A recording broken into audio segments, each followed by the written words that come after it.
And welcome back to the Forklift Certified Gambling Podcast. I'm your host, Forklift Certified Gambling, with my co-host, Cam the G. Appreciate y'all for tuning in. Man, these weeks have been rough. man. Rough, We got to man. get to it. We got to get to the weekly recap. This is our NFL Week 3 early lines betting preview, but we got to get into the recap for last week, folks. It was a shit show. We're sorry. Everybody got cooked by the books last weekend. I'm telling you, trust me. Everybody got cooked, and we're no different. We had an 0-6 week on the six pack. We I'd had say arguably might be the first time happened in history. ever in Forklift Certified Gambling history. 0-6. We had to get the shitty booty picks out the way. Hopefully, we can wash it off and then move on to the next week. Thursday night, 0-3. 0-3 in prime time. Sunday night, hit the Joe Mixon over passing yards. So we Okay, got we one. got something on the board now. We got something. Little nightcap at least to save something. And then Monday night, big fat 0-3. The parlay missed. Kyle Pitts by one catch away from a plus 300. And Jalen Got it Hurts. short by 2 yards. They should have ran the ball. Jalen Hurts went over by 2 completions. And then we had, who was our last? Not Dalton Kincaid. Well, Dalton Kincaid is also on the Yeah. do not bet list for a minute. But Dallas Goedert falls about 3 yards short, man. It was a painstaking weekend. The Titans lost. Yeah, I mean, that's about all we could really say is if you were to fade us going forward, I wouldn't hate you. We're full fade right now. I'm not gonna lie, folks. If you've been fading us, you're up buku bucks right now. And last thing to speak on, we did go 1-1 on the fuck it. Cameron cashed his fuck it. J.K. Dobbins tutty, big cash, 2-0 but in the week. Tajay Spears couldn't pull through. So we're on to the next week, folks. We got to get right into these lines, and we're running through it. Thursday night football, Jets Patriots. Jets laying 6.5. I don't think I've seen this number ever. It's had to have been a while since they've been Yeah. laying 6.5 on New England. Yeah, Patriots, Jets, realistically think the Jets could probably cover it. Jacoby Brissett, I mean, they've been looking good. I think this is one of those just early season flukes where a lot of the shitty booty teams out there, they're getting their wins while they can just because a lot of the teams haven't got together, got their chemistry, and figured out their true identity yet. So I could see the Jets laying the points on it. Personally, might not be on it myself, but I wouldn't hate someone getting on the Jets. Yeah. Right now, I like getting on New England. I think 6.5 is too many points. And yeah, New England, they've looked good, and the Jets, offense is kind of shaky. Los Angeles Chargers going to Pittsburgh. Pittsburgh. Pittsburgh laying 1 point. If I had to take a side right now, I probably lay the small number with the Steelers, but that's all really questionable on if Justin Herbert's healthy. Yeah, if Herbert plays, I'd arguably go with the Chargers there. But it's also one of those, Tomlin's getting his 8 wins. Might as well get the early ones out while he can, Yeah, especially while he's at home. We know Tomlin's pretty good at home. exactly. 2-0. Both teams are 2-0, so somebody's gonna have to get the first loss of the season. Somebody's going 3-0. So we'll circle back to that one around game time. All right. Texans, Vikings, Houston laying 2.5. I've seen this 2.5 all week, and it's making me think it's a trap line. I could get with it. I could see how you're saying it's a trap line. I mean, Sam Donald's showing that he's actually throwing the ball pretty decent. They're moving the ball on the ground really well with that running back. So I could honestly get with Minnesota if I had to. Yeah, I mean, I might just talk myself into Minnesota by the time it's all said and done. All right. Eagles, Saints, New Orleans laying 2.5 points. This line has moved like six. I believe it was the Eagles minus 2.5 before that Monday night game. I want to say it started -2. Yeah, so it's moved about 6 points, and we're honestly at a standstill. I don't know what's going on. New Orleans is looking crazy. The Eagles just blew to primetime Kirk. Everything's upside down right now. I'm gonna have to I circle feel back on that. personally, man, this is something I might stay away with. The Saints have been kind of doing me dirty 2 weeks back to back. They might be the truth. So I either got to get with them or just stay away from it. So that's my thought process. I like it. All right, Broncos, Buccaneers, Tampa Bay's laying 6.5. I can't, I Mhm. can't get behind Bo Nix. I don't want to lay 6.5 with Tampa. They've looked good, but I just don't want to lay. Or Yeah, I was gonna say it's kind of a lot to lay. Their defense still isn't that bad in terms of the Buccaneers, but that running back room's getting a little shaky, especially with I want to say Rashad White come out with like an ankle injury that last week. Might have yeah, to put Bucky Irvin in. You know he could do good stuff. I mean, why not just see Bo versus Bucky? Who wins? yeah, it might be I'm Bucky taking season. Bucky on that one. Give me the Bucks. I'm staying off this game, but I can see myself getting on the Bucks -6.5.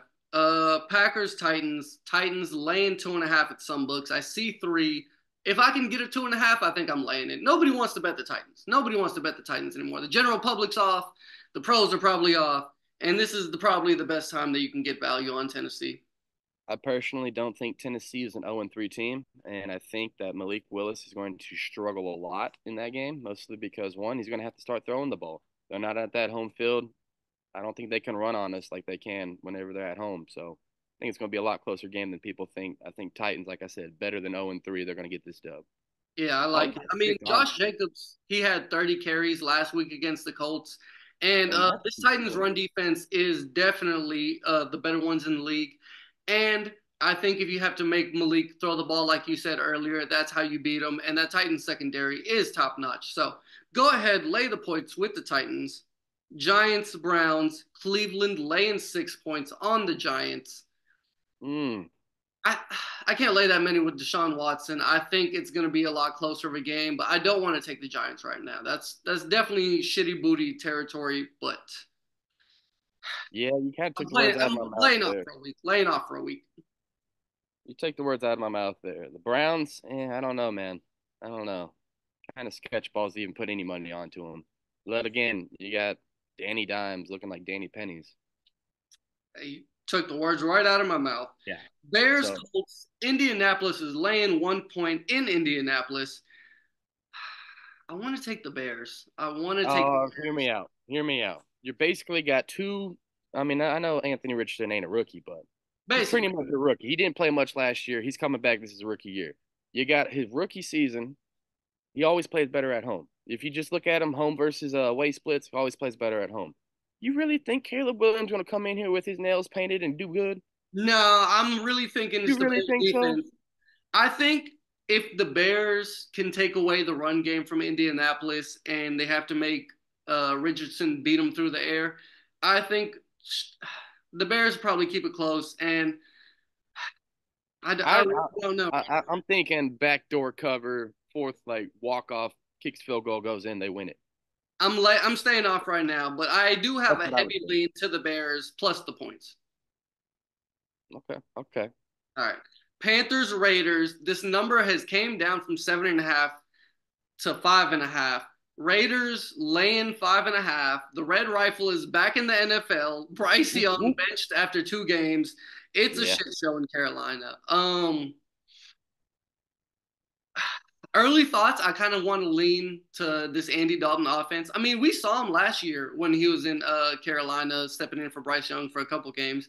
He looked good. He was linking up with Adam Thielen. He was making big plays. He was keeping them in games. So I don't want to lay the points right now with the Raiders after still that fluky comeback against the Ravens. But this is a pass for me. This is a pass for me with a lean to the Panthers. I personally would pass this one too. I think that's a lot of points for a team to lay, let alone against a team that's like I've always been saying earlier this week or the past 2 weeks. When teams are underperforming, you could buy super low, and then next thing you know, it's the NFL.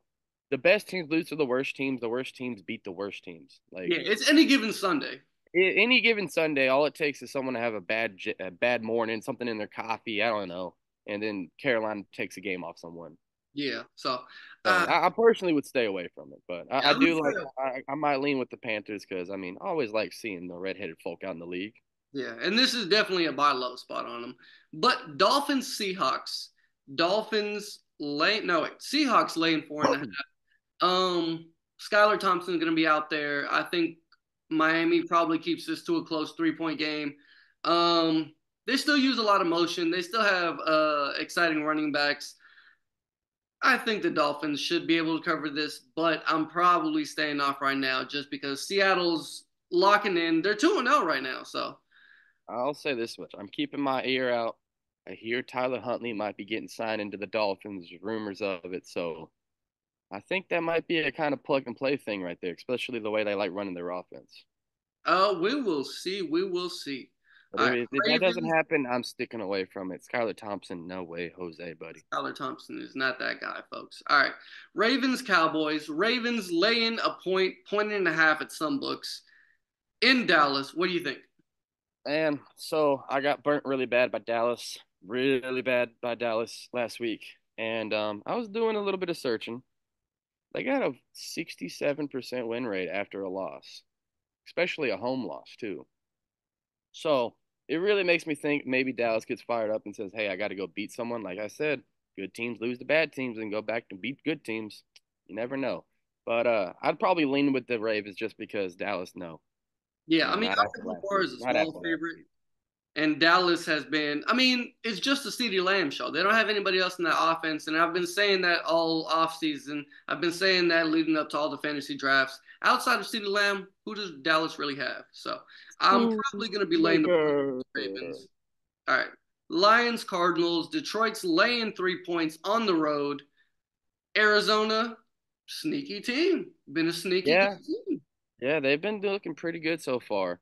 Had that Um, backdoor cover against the Bills, won outright last week against that beat up Rams team. I don't want to overvalue the Cardinals right now because I still think this Detroit team is potential to be very locked down. But I'd like to say this would be a really good hump for Detroit to get over, just because the way that Arizona plays their game, it's super fast, fast moving, more spread out, throwing it, catching it, running it kind of things. More of a spread offense, kind of like Pac-12 versus the Dan Campbell. I'm running it down your throat. We're gonna beat you through the ground, and the next thing you know, we'll lob one up top.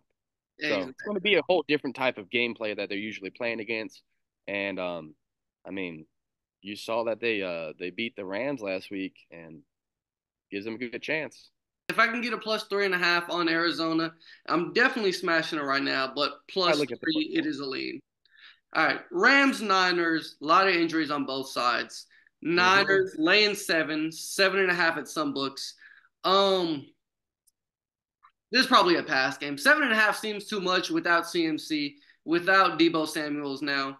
Um, that O Yeah, line still looks mid for the Niners, and then the Rams team just has so many injuries that I feel more confident in laying the points with the Niners right now, but I would probably stay off this game as of right now.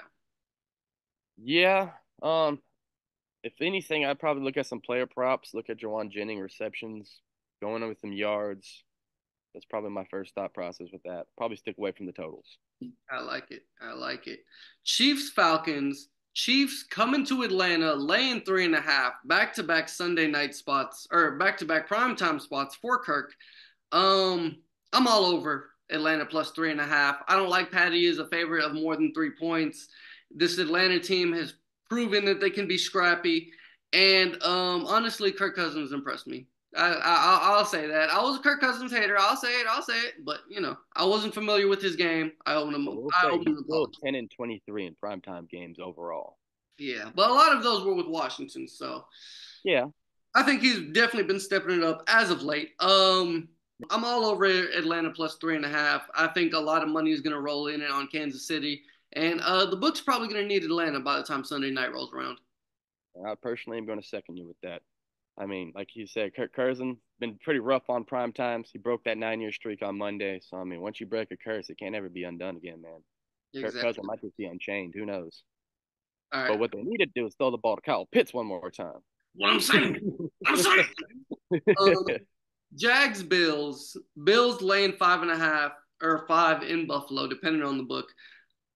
Get on the Bills. Get on the Bills while you still can. This Jags team Yeah. is injured, overrated, overhyped. Yeah, I mean, I'm sticking with the Bills. I think they're going to be the truth, especially with Tua not being there in Miami. Miami's going to have a real hard time trying to clinch that spot. Kind of biting my lip on that one. But Bills looking really, really good.